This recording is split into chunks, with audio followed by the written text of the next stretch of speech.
Means जो electrons का flowing का इलेक्ट्रॉन फ्लोइंग जो होती है, करंट जो फ्लो होती है उसे रेजिस्ट करता है।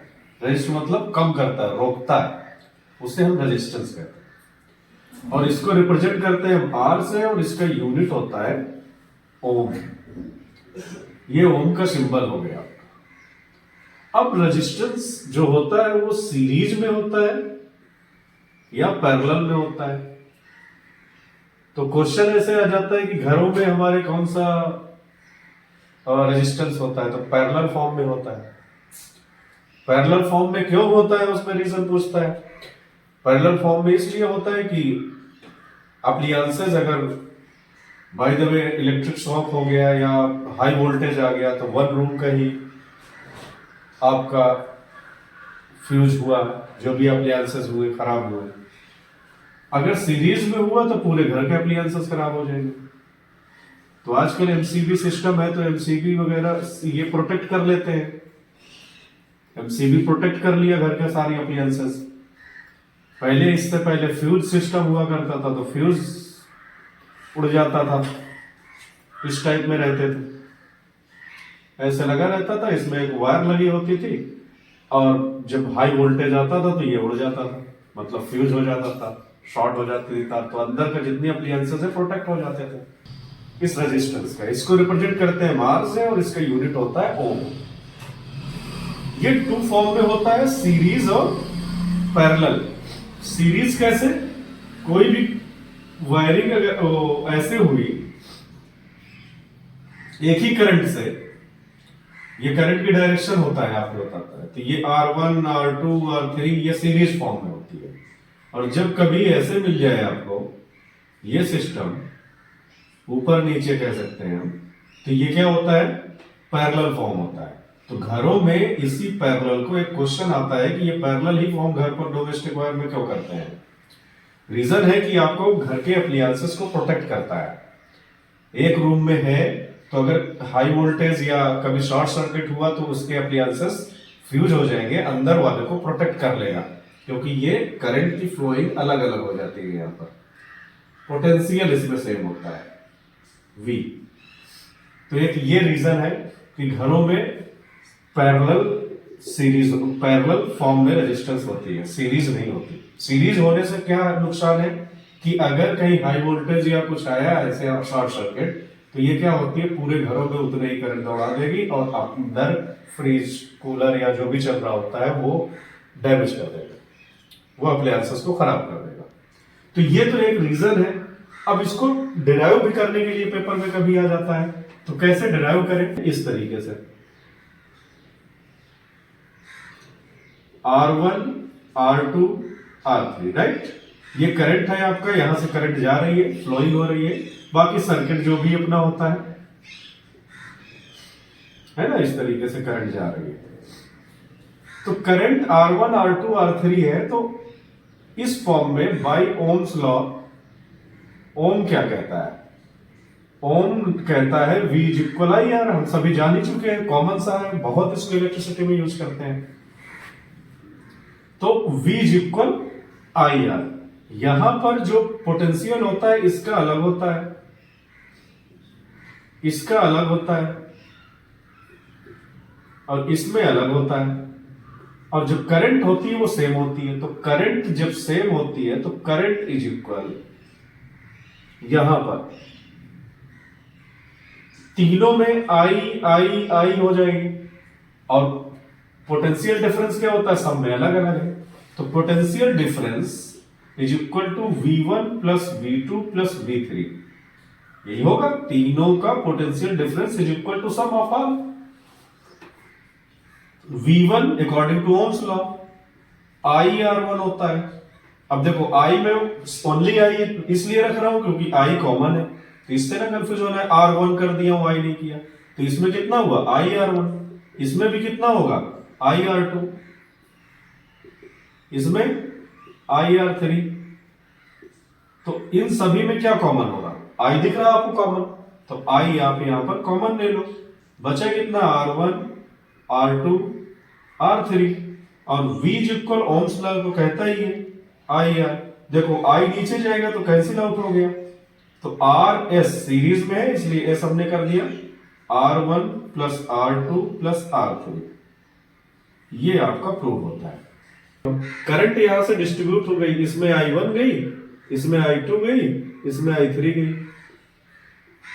सेम सर्किट वगैरह जब आप पढ़ोगे आगे तो ये जंक्शन रूल क्लास 12th में मिलेगा, कैसे डिस्ट्रीब्यूट होती है। जंक्शन रूल उसे कहते हैं, किरचॉफ्स लॉ कहते हैं, क्लास 12th की फिजिक्स में है, सर्कुटल लॉ करके भी है। तो यहां पर I डिस्ट्रीब्यूट हो रही तो I इज इक्वल टू हो जाएगा I1 plus I2 plus I3।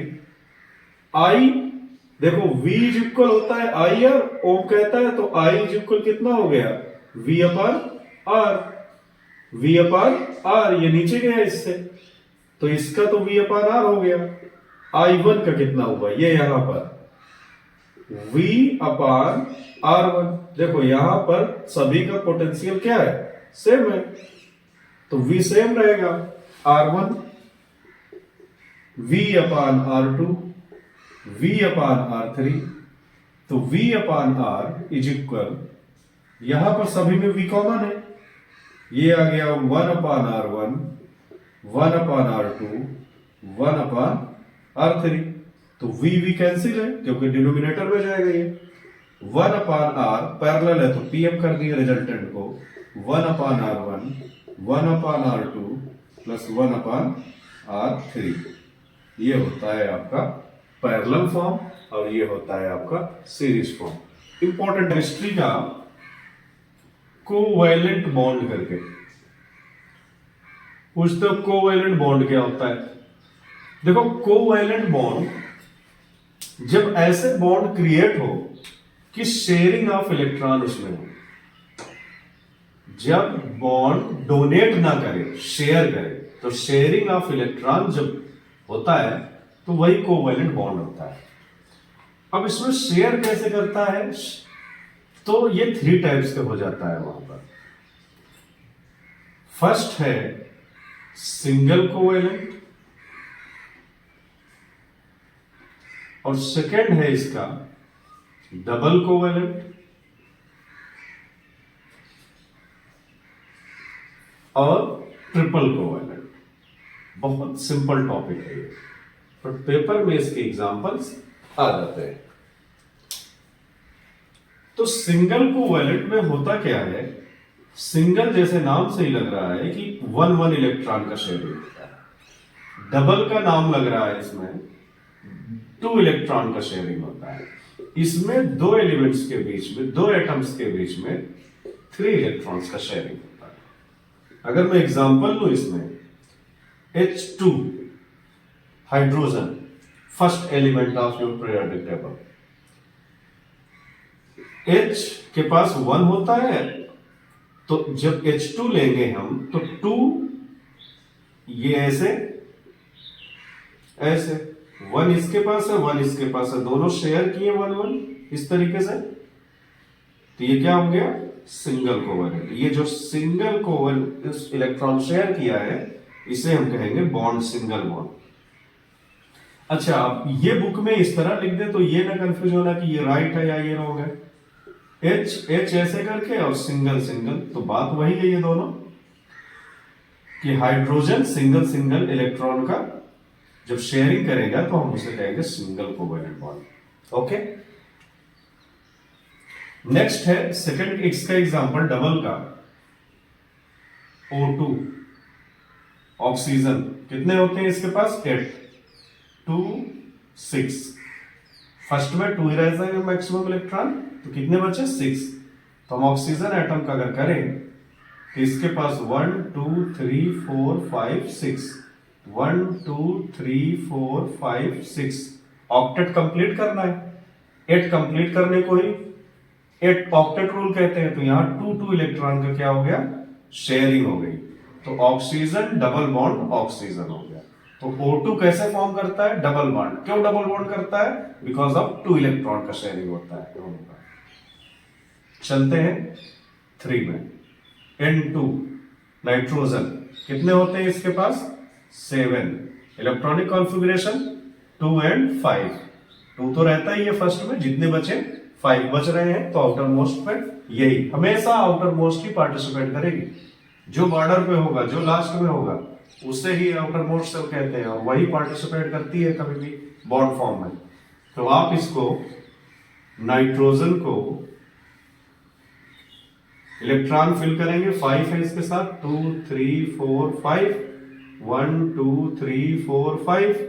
देखो 8 कंप्लीट करने के लिए कितना चाहिए दोनों को, कितना चाहिए दोनों को भाई 3 3 चाहिए, तभी तो 5 3 8 होगा। तो यहां पर कितना आया, N triple bond N complete. तो आपने पढ़ा कोवैलेंट बॉन्ड। कोवैलेंट बॉन्ड क्या होता है, जब कभी भी कंपाउंड फॉर्म होता है या मॉलिक्यूल्स फॉर्म होता है शेयरिंग ऑफ इलेक्ट्रॉन से, दोनों को शेयर करना है अपने मॉलिक्यूल्स को बनाने के लिए। जब सिंगल सिंगल इलेक्ट्रॉन का होता है तो सिंगल बॉन्ड, डबल का होता है तो दो इलेक्ट्रॉन का होता है तो डबल बॉन्ड, और 3 का होता है तो ट्रिपल बॉन्ड। 4 बॉन्ड कभी नहीं मिलेंगे केमिस्ट्री में, आप पूरा पढ़ डालना। तो सिंगल, डबल, ट्रिपल, जैसे पहले ही बता चुका हूं, शेयरिंग ऑफ इलेक्ट्रॉन में जो सिंगल बॉन्ड होता है वो आपको कहलाता है सैचुरेटेड, और अनसैचुरेटेड क्या होते हैं, जो डबल बॉन्ड और ट्रिपल बॉन्ड वाले आते हैं। यूपीएससी में हम इन्हें ही तो कहते हैं ईन और आइन, एल्कीन, एल्काइन। याद है ये, मैं इसका वीडियो बना करके आपको यूट्यूब पे डाला भी था, देख लेना आप। ईन मतलब एल्कीन, CnH2n, और एल्काइन CnH2n-2, और एल्केन CnH2n+2। ये एक दूसरे से सभी कनेक्टेड है केमिस्ट्री में। तो सैचुरेटेड और अनसैचुरेटेड ये दोनों शेयरिंग ऑफ इलेक्ट्रॉन से कैसे कोवैलेंट बॉन्ड बना, ये हमारा टॉपिक था। तो ये इंपॉर्टेंट है, इसको एक बार आप विथ एग्जांपल रिवाइज कर लेना। आयनिक बॉन्ड मतलब कोवैलेंट में हमने पढ़ा single covalent bond, double covalent bond, triple covalent bond, right, जो शेयरिंग से बनते हैं। और जैसे यहां नाम से ही लग रहा है ये आयनिक बॉन्ड अब पूछ रहा है, तो आयनिक बॉन्ड अगर आता है तो आयंस क्रिएट होते हैं, आयंस क्रिएट होते हैं। Ions means charges. केमिस्ट्री में जो आपने 9th में पढ़ा होगा कि जो चार्जेस होते हैं पॉजिटिव, नेगेटिव और न्यूट्रल, ये होते हैं। तो पॉजिटिव को ही हम क्या बोलते हैं, कैट आयन, और नेगेटिव को बोलते हैं ion ion. Neutral, they have no charge, no charge तो न्यूट्रल। अब ये बॉन्ड कैसे फॉर्म करते हैं, तो देखिए मैं एक एग्जांपल लेता हूं। NaCl पेपर में ऐसे आ गया, इस कंपाउंड को आप बॉन्ड फॉर्म में करें या इसके स्ट्रक्चर्स बनाएं, या ये कैसे एक दूसरे से कनेक्टेड है वैलेंसीज के थ्रू। तो सोडियम को हमें पता होना चाहिए कितने पर पीरियोडिक टेबल में आता है। तो हाइड्रोजन से 40 तक तो मैं जर्कोनियम तक लर्न करा रहा हूं तुम्हें। तो सोडियम कहां पर आता है, hydrogen, helium, lithium, beryllium, boron, carbon, nitrogen, oxygen, fluorine, neon, sodium. कितने पर आया, 11 पर। वैसे लर्न भी होगा आपको ये। सोडियम है 281, मैक्सिमम 2 इलेक्ट्रॉन फर्स्ट सेल में, सेकंड में 8, इससे ज्यादा नहीं होते। अब जितना बचा, कितना बचा, 8 2 10 1 11। तो सोडियम के पास आउटर मोस्ट सेल में कितने हो गए, 1। ये बॉर्डर पे रहेगा, यही पार्टिसिपेट, यही को जब लड़ना है। फिर Cl का कितना होता है भाई, उसी से आगे बढ़ोगे, 11 के बाद magnesium, aluminium, silicon, phosphorus, sulphur, then chlorine. तो कितने पर होगा, 70, 2 8 7। तो लास्ट में इसके 7 आ गया। इसको चलो बॉन्ड फॉर्म करते हैं। Na के पास कितना है, ओनली 1, और Cl के पास कितने हैं, 7। 1 2 3 4 5 6 7। अब आपको पता है कि ऑक्टेट कंप्लीट करना रहता है। ऑक्टेट मतलब to complete 8 electron in outermost shell is known as octet rule. और सभी को 8 कंप्लीट करना है, तभी वो फुलफिल होगा, तभी वो परफेक्ट होगा, कंप्लीट होगा, हम कह सकते हैं। तो यहां पर Na के पास ओनली 1 है, इसके पास 7 है। तो ये इसको तो दे नहीं सकता, ना तो शेयरिंग कर सकता है। आप तो सोचो, आपके पास 100 रुपए है और आपके फ्रेंड्स के पास 5 रुपए है, तो क्या शेयर करोगे? नहीं कर सकते हो। ये इससे बोलेगा कि ठीक है दे दो। क्यों?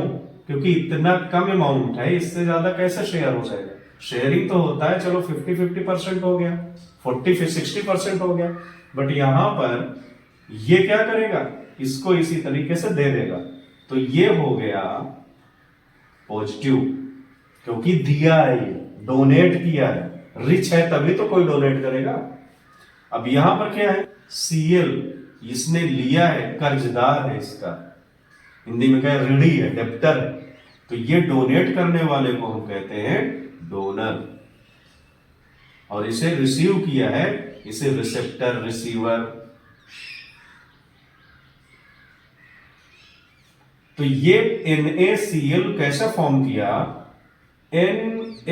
Na+Cl निगेटिव, तो यही को कहते हैं हम आयनिक बॉन्ड। कंप्लीट। ऐसे ही एक एग्जांपल आप करके बताओ, नहीं आ रहा तो कमेंट्स में लिख देना कि नहीं आ रहा सर मुझे। MgO2, ये क्या है? Magnesium oxide. MgO2 करके दिखाएं, इसका Mg एक हो जाएगा, O इधर ले लें, और O पर कितने होते हैं आपका? 6, और M में होते हैं मैग्नीशियम 12 पर होता है, तो 2 8 2, लास्ट में कितने हो जाएंगे? 2। ये कर लो एक बार, ट्राई करो जस्ट। तो ये कंप्लीट होता है आयनिक बॉन्ड।